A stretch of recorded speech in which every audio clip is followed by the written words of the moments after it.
Okay, all right. Welcome to our very first episode. Welcome to Brown Girl Sound Off.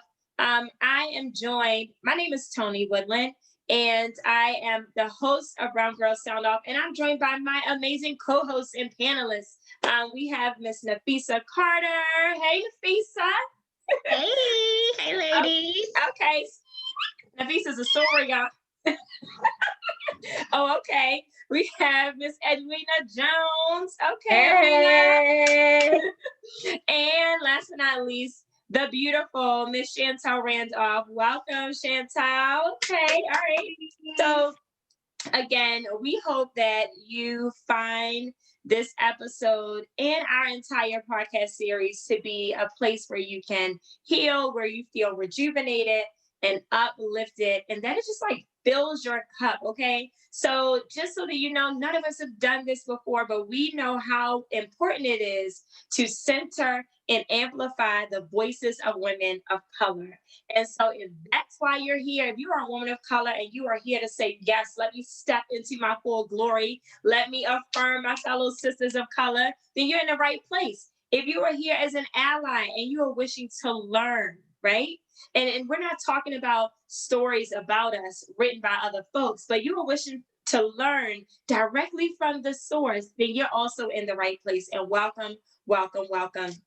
I do want to say that this episode is obviously going to be streamed in the Facebook group, BGSO, in addition to our YouTube channel, Brown Girl Sound Off. So if you have not already done so, please head on over to YouTube and like and subscribe. All right. So we're going to come to you with a dope series. I mean, first of all, happy Women's History Month. I mean, it is March 4th already. Can y'all believe it? I mean, I don't know where I don't know where the time goes, but it's already March 4th.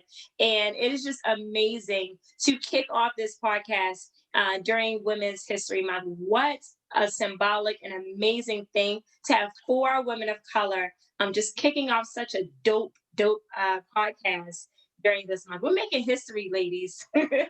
So what you'll find is that we're going to be spending the month of March talking all about identity. And so next month in April, we're going to come to you with a different series, but we're going to start out just taking a look at, well, what does it mean to be a woman of color? So Nafisa, what does that mean to you to be a woman of color?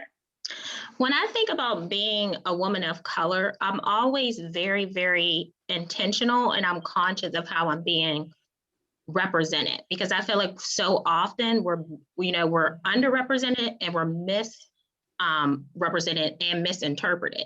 So I just feel like that's always in the back of my mind, and however I show up in all of my spaces, whether it be work, whether it be in the grocery store, whether it be me getting my nails done, just out walking to the car. I'm just always very conscious of that. And I think that it's important to have that awareness. I also am just very proud to be a woman of color. I feel like that we've had so many trailblazers who have, paved the way for us. Mm-hmm. And, whether it be our own mothers and grandmothers and aunts, or whether it be, historical members like Rosa Parks, Harriet Tubman. I mean, we have so many people.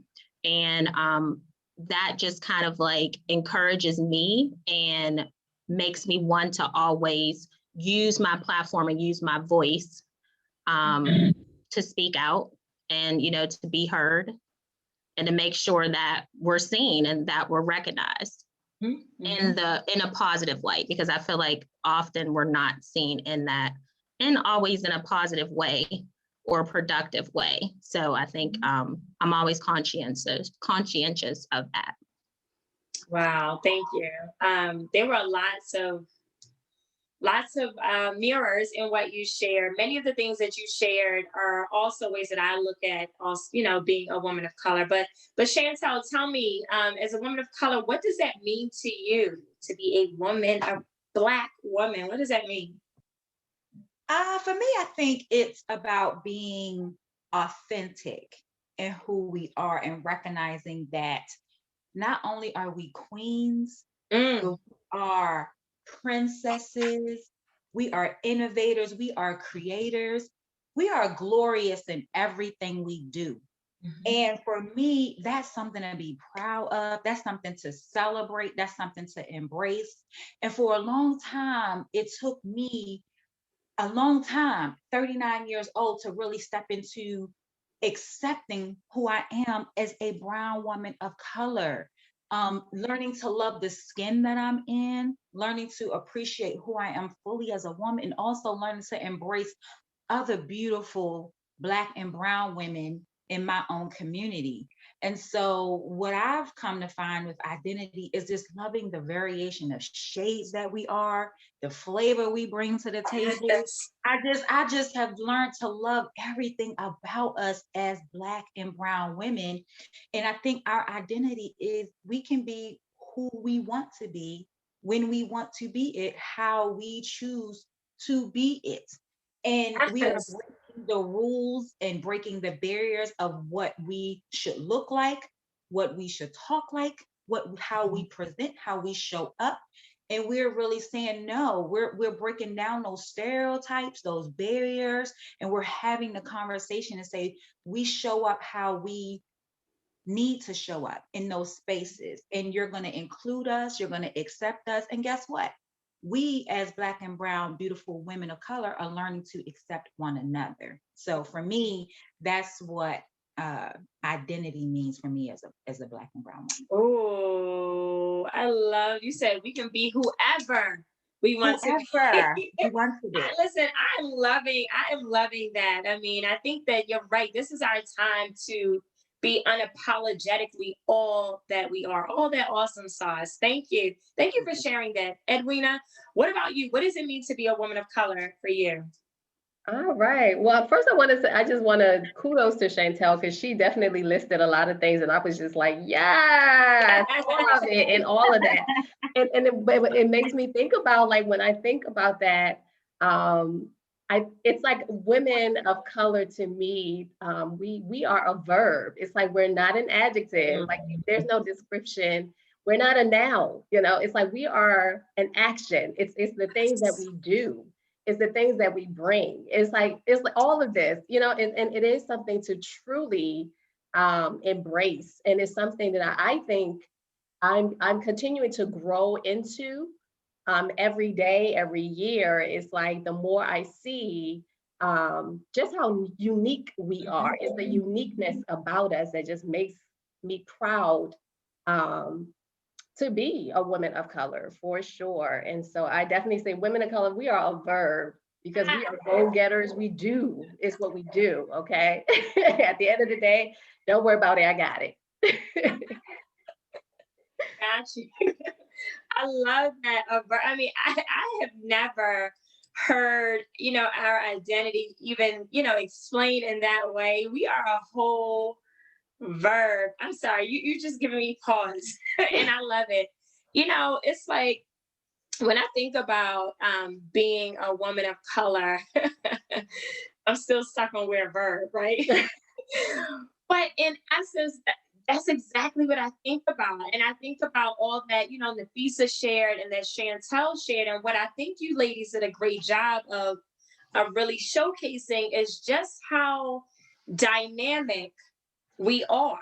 And I mean that in terms of like how like wide ranging and all expansive and diverse we are. Like by no means is BGSO representative of all women of color or all women or people of color or people, period, right? So all we can always do is speak from the I perspective, which is why this particular podcast is so important because we're sharing from our own perspectives. And I'm sure that there are so many ways in which our words are resonating with other women. If our words are resonating with you, please type in the comments or in the chat like, sis, that is me. I agree all day. However, listen, big ups, like let us know. And so the only thing I would probably add, and I don't even know if this is adding anything, is when I think of being a woman of color, I think of like being the standard. setting the standard, breaking those standards, choosing not to even acknowledge the standard. Like I think about this expansive, but like non-definitive, essence. It's so hard to even capture. But one thing that I do know is that when I walk through this world as a woman of color every single day, I'm aware of who I am. That's what I do know. So even though it's so hard to describe and define exactly what that means, and yes, absolutely, we could talk about that all day in terms of our experiences of women of color, because in many ways, our experiences shape how we even start to see ourselves. And we know that, right? The identity formation process, we know all about that our experiences definitely shape how we even feel about ourselves in many instances. But one thing that I do know is that I'm appreciative of the fact that, women like us, and women, I'm seeing women all over social media, all over the world, who are actually starting to have these conversations and start to unpack, hey, sis, what does that mean to you, right? And so what I'm loving about what the three of you are bringing to this conversation is the fact that it means all these things and more, or none of these things on any given day. So refusing to even be defined by anyone else's ideas of what we ought to be. And so that's kind of, I guess, in a way that sums up what I think about as being a woman of color, just refusing to be defined by anyone else's ideas of who they think we ought to be. Because at the end of the day, we're redefining ourselves every single day. And so I know Nafisa was starting to get into this, but I'm going to turn it to Chantal for a moment. I'll start with Chantal. So what exactly even makes you proud? Can we expand upon that? When we think about being a woman of color, like that smile was coming on. She's like, yes, I'm ready to talk about this. What makes you proud to be a woman of color? I think the word I would use to coincide with proud is our resilience. Mm-hmm. Our ability, that bravery that's inside of us is literally wired into our DNA, that we got that bounce back, that snap back, that comeback, the strength of a Black and brown woman that is just internal in us. Yeah. It's such a beautiful thing.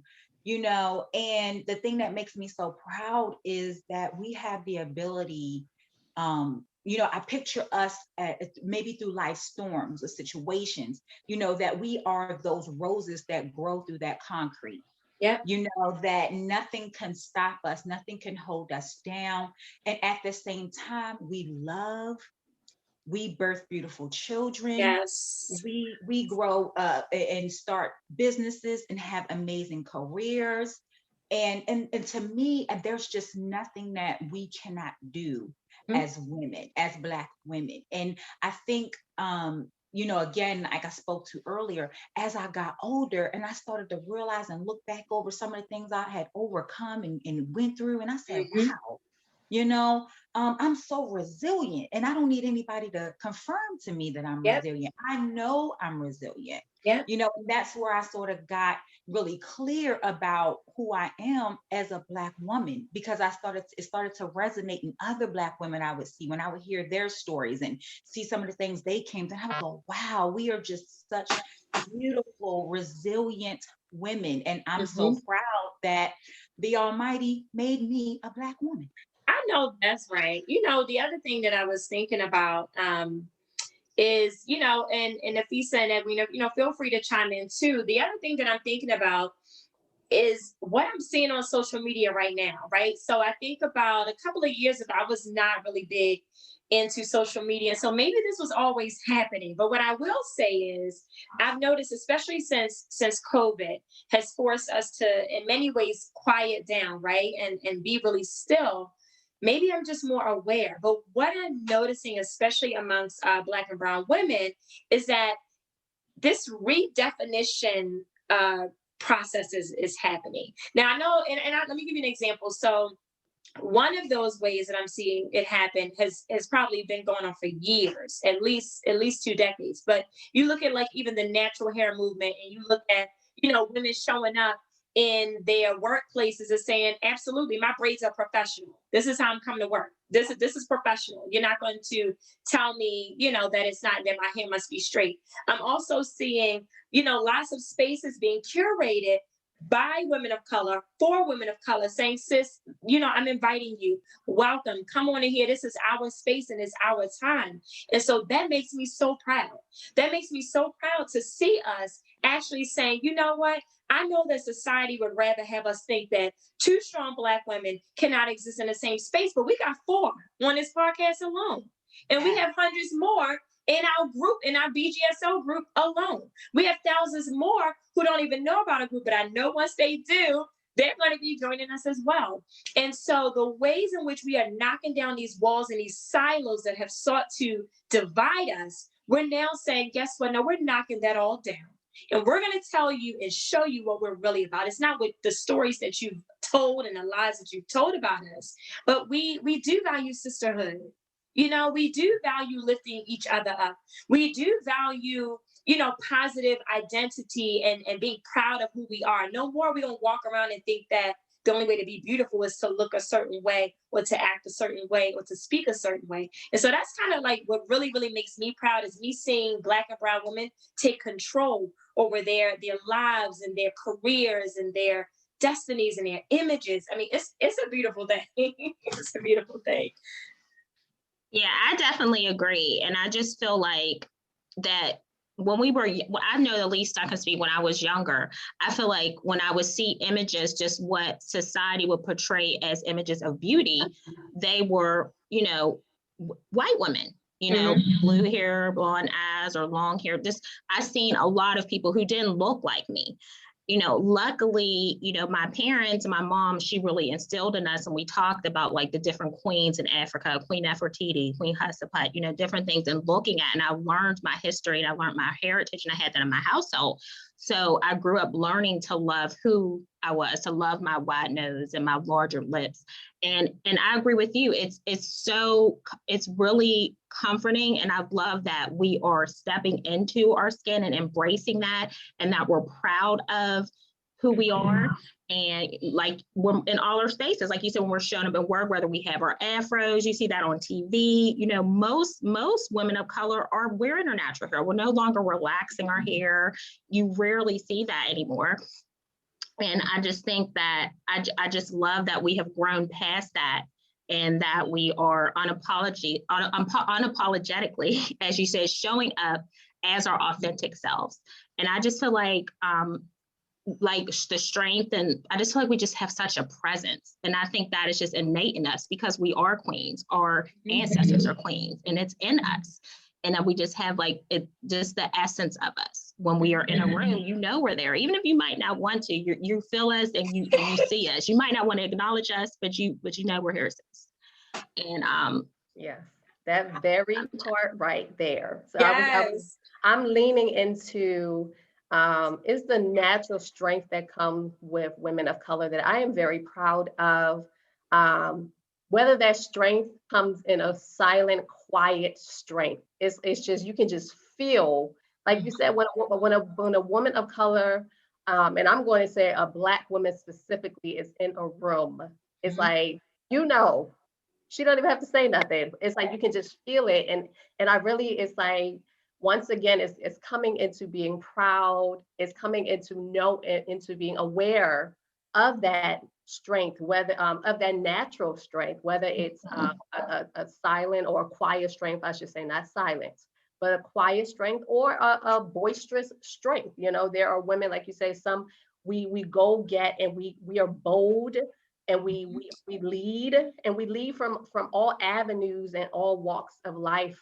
And so it's this natural strength. It's like no matter what is happening, we don't stay down. We don't stay down. It's like we find a way to continue to rise. We find a way to continue to be that person of strength, whether it's for our families, whether for ourselves, for our households, in our workplace or whatsoever. So it's that natural strength that really makes me proud of being a woman of color.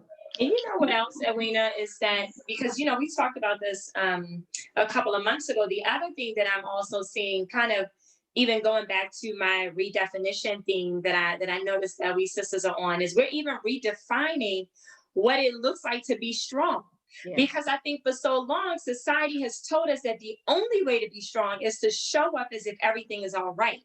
And now what we're recognizing is we're adding other, we're like, wait a minute. That's not our definition now. Because we now know that having emotional intelligence is strength. And me showing up being emotionally intelligent is being strong. So me even saying, hey, today I'm not strong, is me being strong. You know what I mean? Absolutely. So that's the other thing that I'm really, really loving. And I know, like, all of us, on this panel, we all have different ways of taking care of ourselves, because I know you all personally. So I know that we're stepping into, ways that we can, fill our own cups and be like, well, because I'm going through XYZ and I'm not feeling strong, but I know how to access resources that can make me feel whole again. I know how to pray. I know how to meditate. I know how to reach out to my girlfriends. I know how to call my sisters. I know how to journal. I know how to do whatever it is that I need to do to feel whole again. And that is also a different kind of strength when you start to redefine what it even looks like to even show up and be strong. Because, I think, and I know that all of us are in agreement with this, that I think that a lot of Black and brown women, like the pressure of even, because it's like, it's a yes and, I'm a huge fan of the yes, and, right? Yes, we are. It's because we've had to be strong. We've had to be since the moment of time. And there were many things that have happened in our history that has, pushed us into positions that we didn't ask to be in. And so I think that now what I'm starting to see, and I would love to hear, you all's quick thoughts on this before we start to, go into our last segment, is like, I mean, are you all seeing what I'm seeing in terms of Black and brown women saying, no, guess what? This self-care space is not just for y'all. That yoga is not just for the skinny white women. We do yoga too.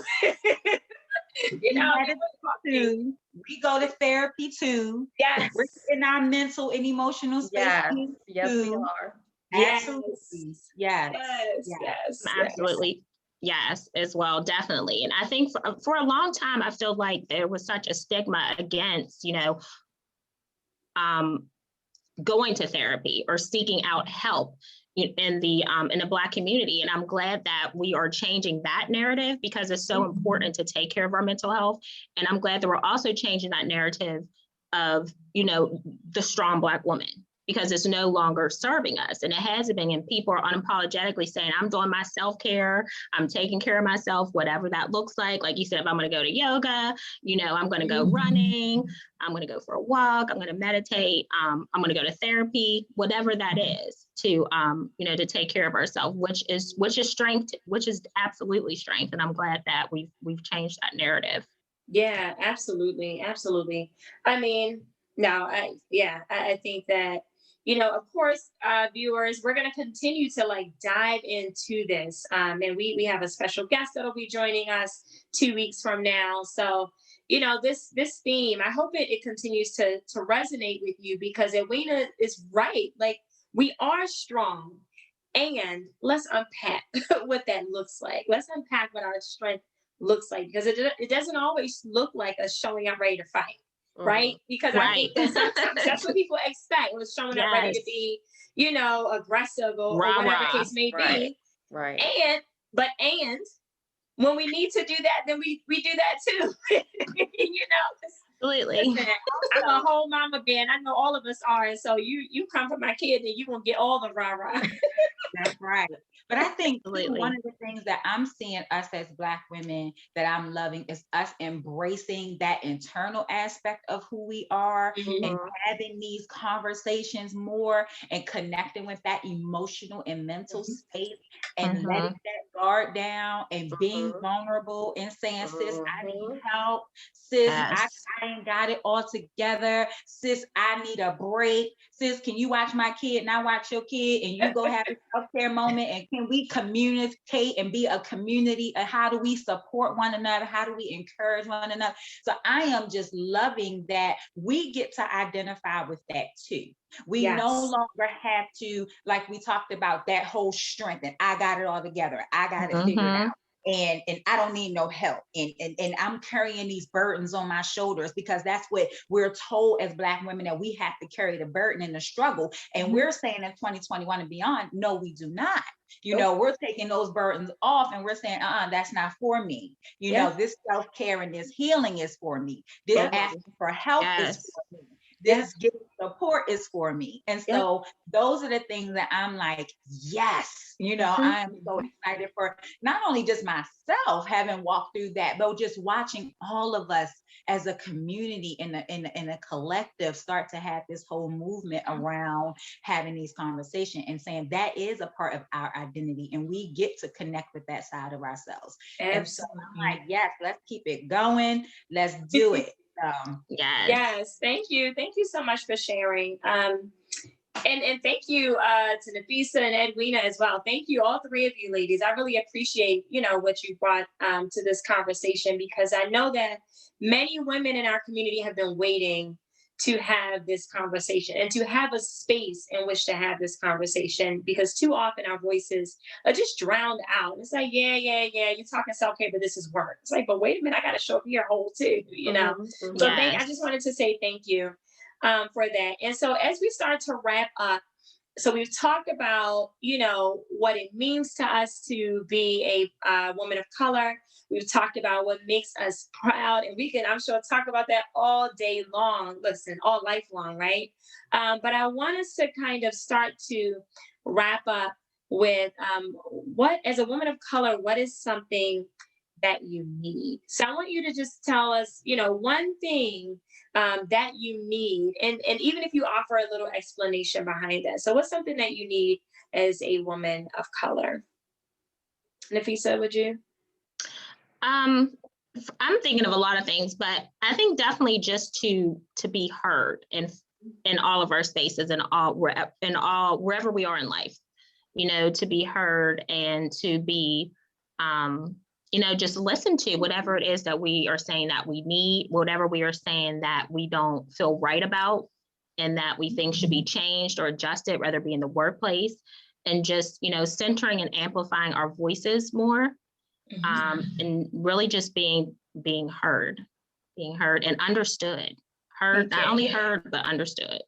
Thank you so much. All right, Chantal, what about you? What's something that you need as a woman of color? To be allowed to be vulnerable. Woo! Yes.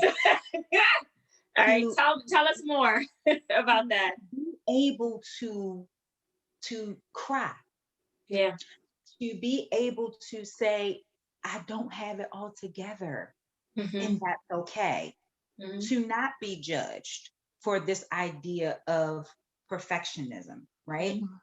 To be able to say, listen, I need help, right? And to and have that community that will wrap its arms around you and say, sis, we got you. Yeah. You're not by yourself. You have a whole network, community. Your village is here, and you are safe with us. So the two words that I would say is vulnerability and safe. Black women want to be vulnerable, and we want to be safe. Thank you. I hear you both. To be heard. And it takes, you have to feel safe enough to be vulnerable, to speak your truth, to be heard, and this is like I'm saying, connection. Yes. Absolutely. Edwina, what about you? What do you need as a woman of color? I'm 100% right there with Chantal. I was before she even said it, I was already thinking it in my head. I was like, I need the freedom to be vulnerable. I feel like, especially as a single mother, and even before then, it was like I always And this kind of goes along with that strength piece as well, because it's the expectation that women of color do come with this, we do have this natural strength, but that doesn't mean that that's all that we are. That's we are not, that we cannot be vulnerable. So I do definitely agree that I need the freedom, because I don't want to have to go and hide in my bathroom to cry or put the shower water on. It's like there is no space. And even in therapy, it's like you almost like, I don't want the therapist to see me crying, because I'm so used to not crying in front of people. And because it's the expectation that it's like weakness is something I can never, they can never see me weak for some reason. So it's like, I definitely, that is a need of a safe space, going back to that again, or to feel safe enough that I can, let my guard down and just be, just another woman. You just want to be. I just want to be like everybody, I want to cry like she be crying over there too. Oh my gosh, yes. Oh my goodness. I mean, there are just so many dots that I'm like connecting right now. And to kind of sum it all up before, we end this episode, I would say that what I need is even more sisterhood. I will be very honest and transparent and let you know that, yeah, I drank that same water, that, told you that, the Black girls are this, and two strong Black women can't, coexist here. I drank that same water, right? I think it was spoon fed to me. It was spoon fed to me in the movies that I watched, and the shows that I saw, in the ways that, I saw it showing up in education. I saw a whole different thing in terms of the way that, the good Black girls were held up. And listen, that's a whole different episode. So what I'm saying is, episode.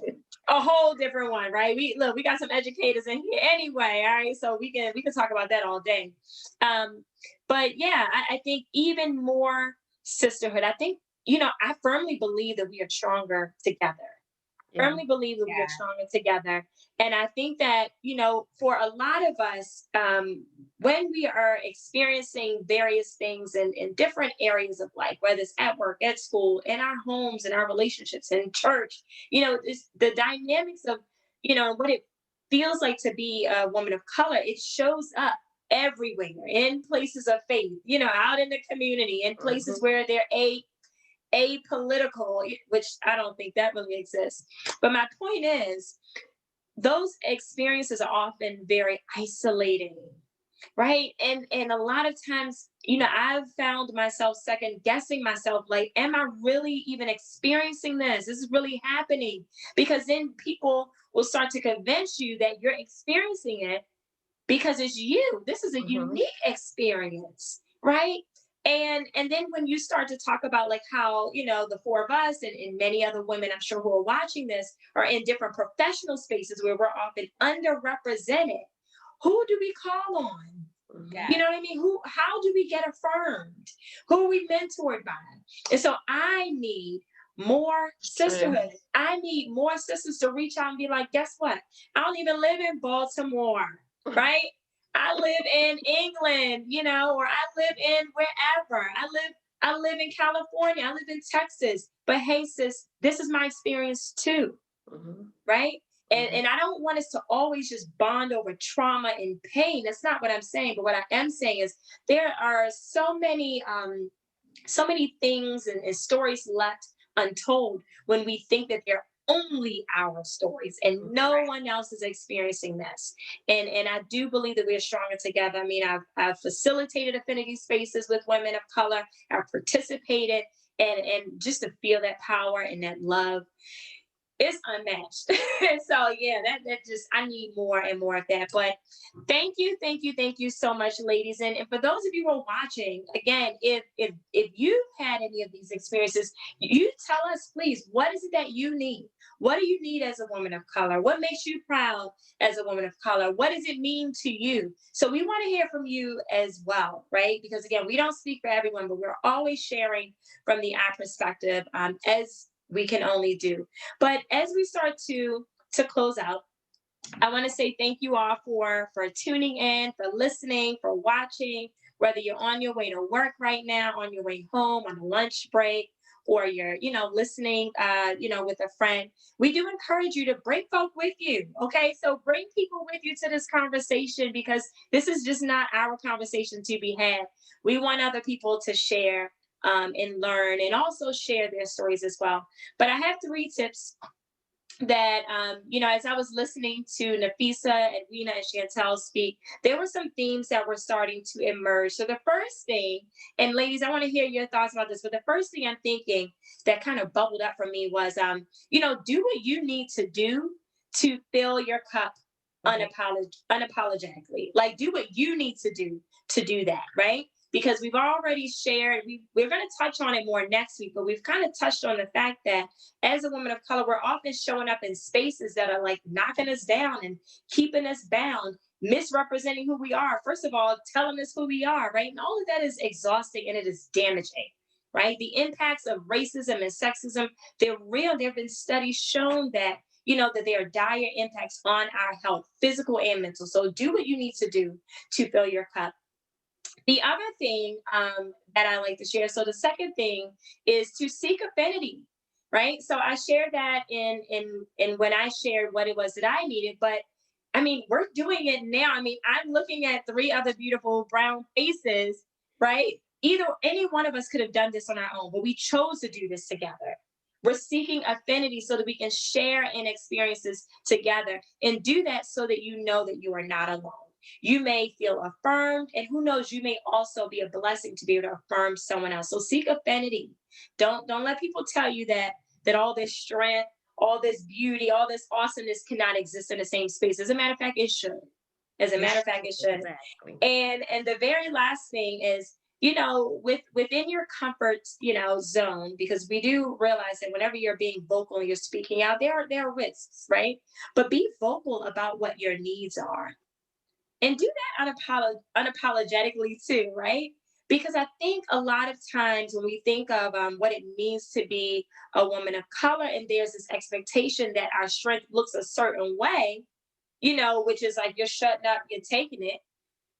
Instead, maybe show up differently whenever you can. Maybe you start within, a circle of control. So maybe you start within your household with your kids, saying, "Hey, mommy needs, or auntie needs space right now. This is what I need." So be vocal about what you need, because we have to start realizing that we deserve to make our needs, known, and we deserve to have our needs met, right? So again, do what you need to do to fill your own cup. Seek affinity so we can do it all together. And then be vocal about what your needs are. Because we all know it is not easy, but we got you, sis. So again, thank you so much for tuning in. We will see you next week. Bye. Have a good night. Good night. Thank you, everybody.